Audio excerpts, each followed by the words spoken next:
Hello and welcome back to the O2GT channel. Today we're doing a bit of a World Cup themed video if you couldn't tell by the kit I'm wearing. Boy is it lovely. I'm looking at what I consider to be England's best 11 for the Iran game and what Southgate's final 26 squad could look like. We're going to start with formation and I think a 5-2-3 would be our best formation. I think we should line up this way against Iran in our first match because I think that's the best formation for us at the moment, and I think with a back 5 that's technically a back 3 with the two wing backs could be our best formation. We haven't looked too bad with a back 4, but we haven't looked great either, and I think when we have a back 3 with those two wing backs we've looked a lot better. So I think personally that is the best formation for us. Mainly I've considered a 5-2-3, but I've kept in mind other formations such as a 4-3-3 depending on how Southgate wants to set up. I've considered those when picking players for this team as well, but mainly a 5-2-3 for the first 11 at least. So we're going to start with keeper, and I think there's only one choice, and that's Pickford. We saw Ramsdale and Pope get performances in the Nations League due to an injury to Pickford, and they didn't look great, and I think what that showed us overall is that Pickford should still be England's number 1. He's an immense keeper and always puts in an amazing shift in an England shirt. I mean, he's put off some amazing saves this season for Everton as well, so he should definitely be our number 1. He's one of the best keepers in the World Cup and the Euros, and have been putting off brilliant saves between those competitions and throughout. So hopefully he doesn't get injured before the World Cup, because he has our best keeper for sure. And then we're going to move on to the defence. We're going to start on the right with Kieran Trippier. I think Trippier has been a brilliant player for Newcastle since he joined in the winter of last season. What a player he is. Not only defensively, but he has some good attacking moves, great assists. He should definitely be in contention for this England squad. And I personally think he deserves to start against Iran. Also, due to the lineup, I think it gives him another reason to start, as he could also be our dead ball specialist of the side. That means I haven't included Ward-Prowse in this first 11, but will he be in the 26-man squad?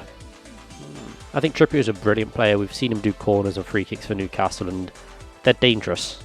They're very dangerous. So definitely bring him in the England squad and probably start him in that first match. And then move on to Ben White. Now you're probably thinking, Ben White? But yeah, Ben White is a great centre-back.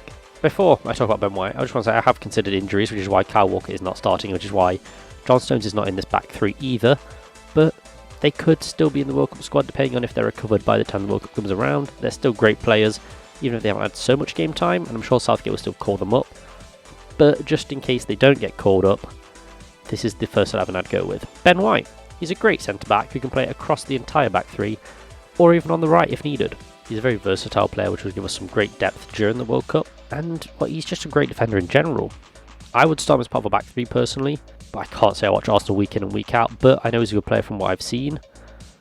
He just puts in a good shift defensively each time. There's a reason Arsenal bought him for what they did from Brighton, because he is a good player, and I do think he deserves a chance in the England starting lineup, especially with some of the form that some players have been in. Jesus.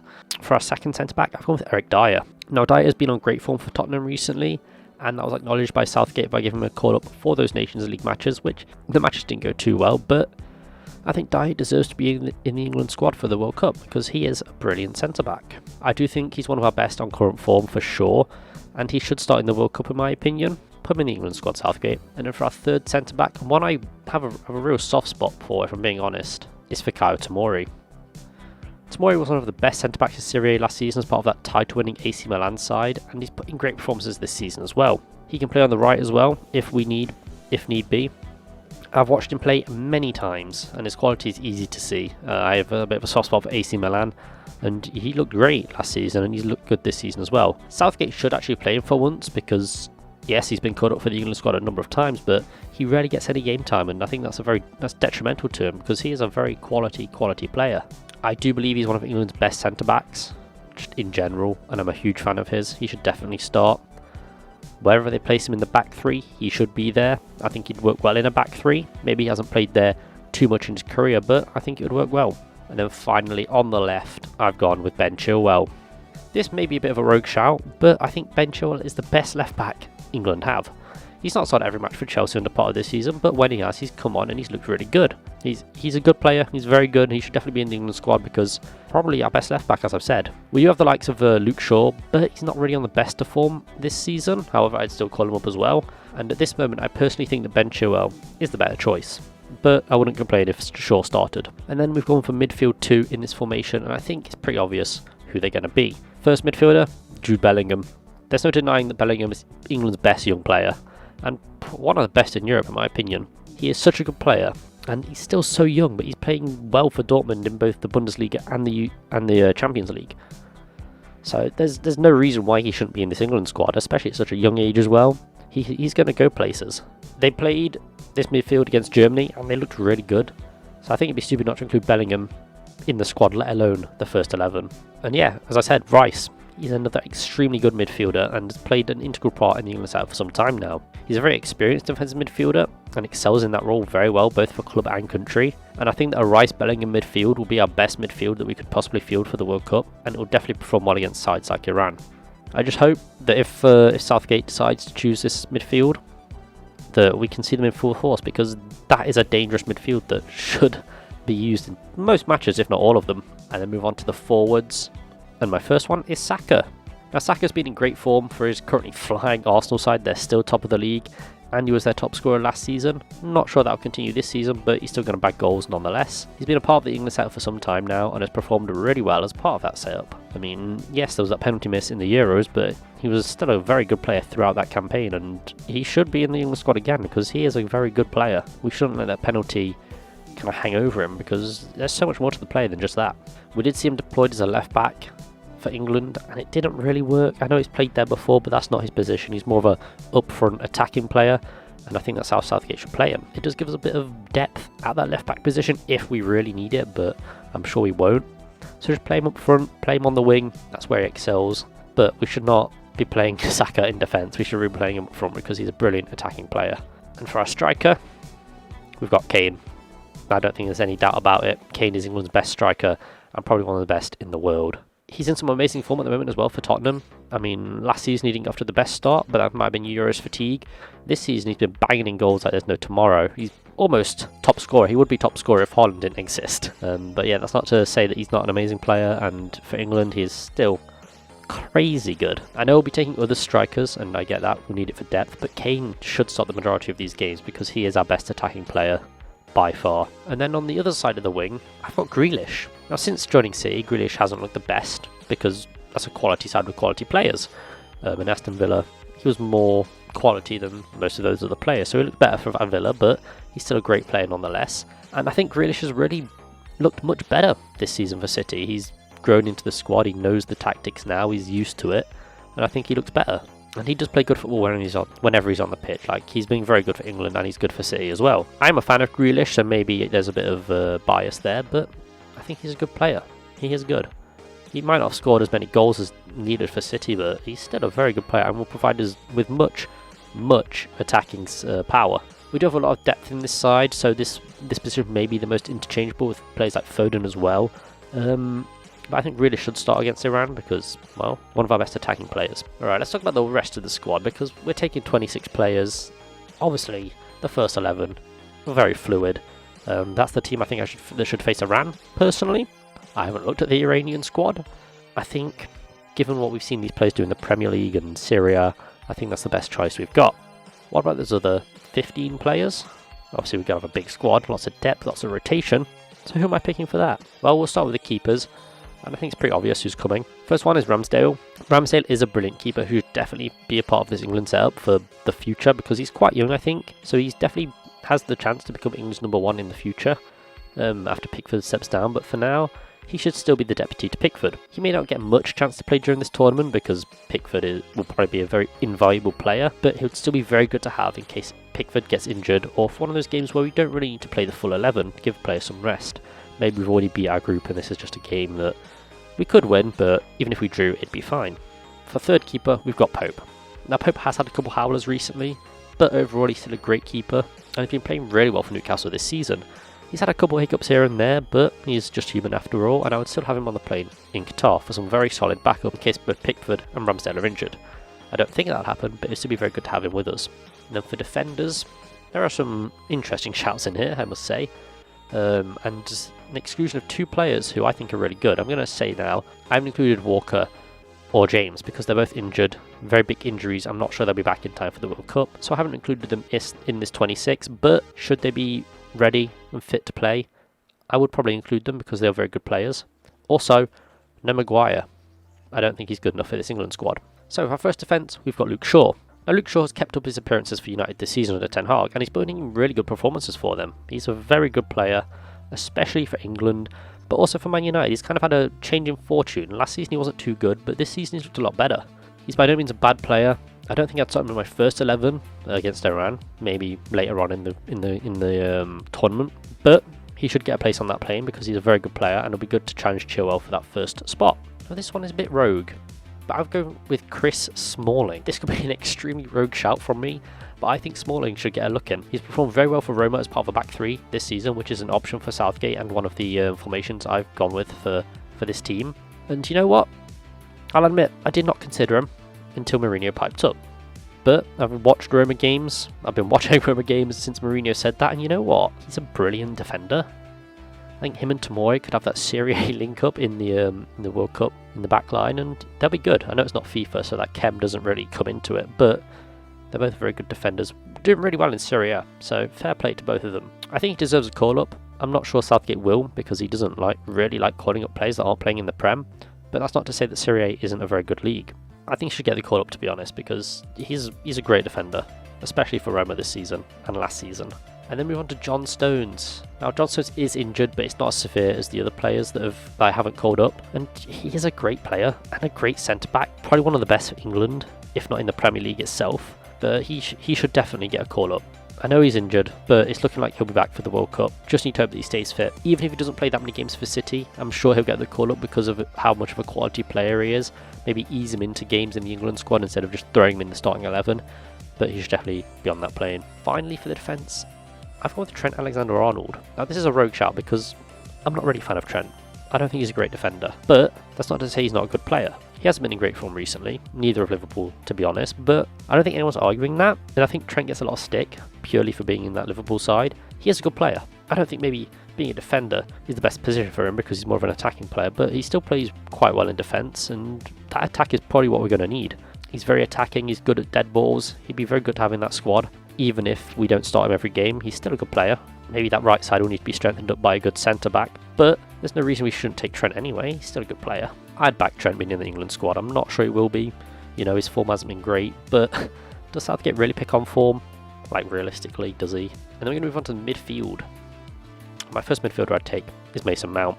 Mount has come into some great form under Potter, and he looks like a brilliant midfielder, and I think Mount has taken him getting on that plane. I don't think there's ever in doubt that he would be on the plane because he's played well under Southgate for England in many matches, and I think that should continue. I wouldn't start him because obviously I saw that Rice spelling in midfield, but he's a brilliant player who will definitely be invaluable to have in the World Cup.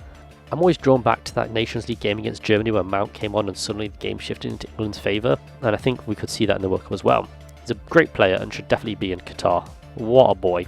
And another midfielder that should definitely get the call-up despite not having it before, James Maddison. There's no doubt that Maddison is in the form of his life right now and should definitely be on the plane to Qatar. I don't know what Maddison needs to do to get his call-up because he's just been in insane form this season. He's one of Leicester's best players at the moment and was last season as well. He's currently carrying a struggling Leicester side and has been their standout player this season by far. Southgate should definitely call him up. I'm not sure if he hates Leicester, can't blame him, but James Maddison deserves the call-up for sure. And then moving on to Ward-Prowse. Ward-Prowse is the best set-piece specialist in the squad. There's no denying that, but he's got strong competition from Trippier and Trent. He's a decent player too. Not the best midfielder, but still has skills that would be very useful in the World Cup and could come in clutch if there's a match that needs it. I can't see him getting much game time to be honest, but he's still very useful to have in the squad, and he should get the call-up. I know he's not performing too well for Southampton this season, but it is Southampton. They're not performing too well themselves. But James Ward-Prowse, still a good player, should still get that call-up. Now this midfield shout, very rogue, but I think Henderson deserves the call-up. John Henderson, he's mostly here for experience, I can't lie. I'm not sure he'll get much game time. I don't think he deserves much game time, to be honest, as he is one of the older players in the squad. But his experience will be a great help for those younger players, and his experience within the England setup around these tournaments will be very, very useful to the younger players we've got. He's still a decent player, let's not mistake that, but I don't see him being able to play full matches, and honestly, wouldn't expect him to. Maybe a substitution here and there, but he's still very valuable for his experience, and I think that'll be probably invaluable to some of those younger players who may not have been in the England squad for that long, or may not be used to this kind of football. I definitely think he should get the call up. And then we move on to forwards. and Foden. Foden has to get a call-up. He's without one of England's best young players along with Bellingham, and he's definitely up there in the world rankings. This season he's been great at providing assists and has chipped in with a few goals here and there, especially for Haaland. What a partnership those two have developed. It's just kind of scary. And he has experience with the England setup as well. He'd be great to have cutting in on the left and has that goal scoring ability too. A great player to have, and should start most games, probably between him and Grealish really. Especially for that first game as well, like, you could have either of them and it'd be good. And Sterling, of course. He's another great player who should be in Qatar. Yes, he hasn't scored too many goals for Chelsea this season, but he's still their top goal scorer, but seems to have found a bit of form in London, and hopefully he can kick on just before the World Cup to really stake his claim. He can play a longer front three, and that provides us with some good depth as well at the top of the pitch, depending on where we need it or where we want to play him. Because, you know, he was great in the World Cup, good in the Euros, and I think we'll see some good performances from him in the World Cup as well. I also think that we should take Ivan Toney. Despite not seeing any game time during the Nations League, I do think Toney deserves his call-up. He's currently sitting fourth behind Haaland, Kane and Mitrovic in the Premier League top scorers charts. And you know what? If it wasn't for a suspension against Nottingham Forest, he'd probably go back into third. But he's definitely a really good striker, and yeah, there's no doubt he's going to add to that tally after the World Cup. He's a brilliant striker, and it'd be foolish not to see him on the plane, because we could really use someone like him. I'm not sure if he'll get much game time. I don't think he will, due to being quite new to the England setup, but definitely brilliant to have on. Could be a brilliant substitution as well if we're struggling to get a goal or struggling to kill off a game. Bring on Toney, and we could do it. And another striker like that, but one who has had a bit more time in the England setup, is Tammy Abraham. Now, Abraham provided in 27 goals for Roma last season and started this season really well as well. He's a very tall striker at 6'5". Fucking hell. Who would give a further presence in the box and can provide a threat on goal. Very useful to have him as an attacking option. I think we'd be stupid not to take him. He's a good player, there's no doubting that. He doesn't get enough time in the England squad, I think, but that's because he's behind Harry Kane, who is world class. So it makes sense when you think of it like that, but he should still definitely be on that plane. And the final attacking player to round off this squad of 26, I've gone with Marcus Rashford. Now, it was between him and Sancho for this spot, but I do believe that Rashford is currently playing better than Sancho. He's in Manchester United starting 11 almost every game and has scored quite a few goals this season as well. It looks like he's back in form, his confidence is back up, and that's what we really need. Rashford is currently the top goal scorer and assister for Manchester United, and should he keep up this form, which is looking like he will, he'd be a brilliant addition to the World Cup squad and will no doubt boost his confidence even further, because Rashford is a brilliant player. Maybe he hasn't shown that in the past couple of seasons, but he's had his use off the pitch, which, fair enough, they would affect how you play. It looks like those issues have mainly been resolved now, and I think it'd be stupid not to call him up, because he is a quality player, and he deserves another shot at being on an England shirt. So yeah, those have been not only my starting 11, but the whole 26-man squad that Southgate should call up for the World Cup. I'm not sure if those will be released before or after he announces his squad. I know he's announcing like a 55-man list at some point, not sure when. But it'll be interesting to see if any of these players I've picked are on that list, and then even further, if they're in the final squad. I'm confident that most of them will be. I think I know what Southgate looks for in players. I think we've got some really good players. It was tough, really, because we've got a lot of good players in many positions. It was tough just to pick 26 of them to take with us. Like, there's players like Callum Wilson, who's in great form. James Maddison, who we'll put on the list.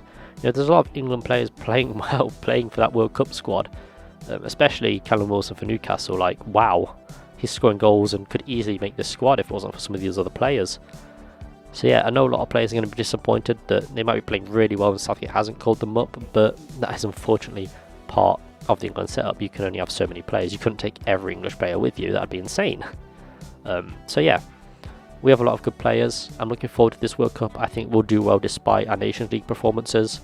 It's a different kettle of fish, and I think our players will turn up for sure. Anyway, I've been O2GT. This has been my England squad. If you have any other players you thought should get the call up, please stick them in the comments below. I'd love to hear what you're thinking, because there really is so many to choose from. And yeah, I shall see you guys in the next video. Peace.